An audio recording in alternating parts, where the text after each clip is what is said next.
Gênesis capítulo 4, verso 20 ao verso 22. Gênesis 4, do 20 ao 22. Nós estamos estudando e vamos encerrar hoje esse tema da doutrina do ser humano.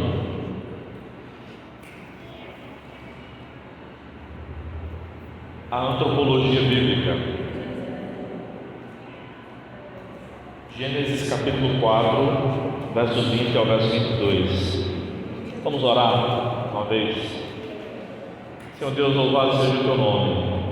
Obrigado por mais essa semana em que podemos nos alegrar em compartilhar a tua palavra, meditar nela, levantar nossas vozes em oração a ti, colocando diante de ti nossas petições, também nossas angústias, nossos medos, nossa gratidão. Obrigado, Senhor, por tudo. Nos abençoa nessa noite mais uma vez, em nome de Jesus. Amém. Eu quero louvar a Deus porque hoje bateram no nosso carro, mas nem Kelly estava dirigindo, nem ela se machucou, nem o motoqueiro se machucou muito também. Ela não se machucou nada. E o carro, os danos foram pequenos. Está andando, nós vemos nele, graças a Deus. Eu tive que pedir perdão a Deus depois, fiquei muito irritado mesmo, mas depois o sangue foi esfriando e eu agradeci a Deus porque a batida foi no carro e não foi nela. Não fiquei irritado com ela não, fiquei irritado com o cara que bateu. Inclusive ela estava parada, o carro parado, no semáforo, ela dirige muito bem. Foi um dia difícil, mas graças a Deus a moto não bateu na gente, bateu no carro. Então louva a Deus, porque nada de mal nos aconteceu. Gênesis 4:20 diz o seguinte: Iada deu à luz Jabal. Este é o pai dos que habitam em tendas e possuem gado. O nome do seu irmão era Jubal. Este foi o pai de todos os que tocam harpa e flauta. Zila também teve um filho, Tubal-Caim, fabricante de todo instrumento cortante de cobre e de ferro. E a irmã de Tubal-Caim foi Naamá. Amém. Só isso. Nós já vemos que o ser humano foi criado por Deus, foi criado em imagem e semelhança de Deus, macho e fêmea. Não há um ser transitório. Mesmo quando nasce alguém que é considerado hermafrodita, uma pessoa hermafrodita, tem uma sexualidade dominante. Eu morei em Campina Grande, quintal por quintal, uma família daquela ex-judoca Ednancy Silva, que foi campeã, multicampeã brasileira, disputou Olimpíadas, enfim. E eu cheguei a ver a Ednancy Silva algumas vezes. Ela já não morava lá, morava em São Paulo já, ou no Rio de Janeiro, enfim. E ela visitava os pais de vez em quando, era bem grande mesmo. Fiquei acanhado, na época era criança, início da adolescência, fiquei acanhado de falar com ela, mas gostaria muito de ter falado com ela. Enfim. Eu gosto muito de esporte, assim, de maneira geral. Praticamente não há esporte que eu não goste, praticamente não há. Tá? Mas, enfim, então Deus criou um ser humano, macho e fêmea, e deu uma ordem para o ser humano, que foi sujeitar a terra e dominar a terra. E esse relato que nós lemos são os primeiros relatos de sujeição da terra após o pecado, de dominar a criação. O homem já sujeitava a terra e já dominava na criação. Quando Adão pôs nome aos animais, quando ele e Eva cuidavam do jardim, eles já estavam ali sujeitando e dominando a criação. E essa é a vontade de Deus. Disse por aí, e eu não sei por qual razão, que a primeira profissão do mundo é a prostituição. Mas não, a primeira profissão do mundo é a jardinagem. Deus criou Adão e Eva e os seres jardineiros para cuidarem do paraíso, tá? Em algumas culturas, sobretudo culturas orientais, a jardinagem é uma atribuição hoje em dia ligada à identidade feminina.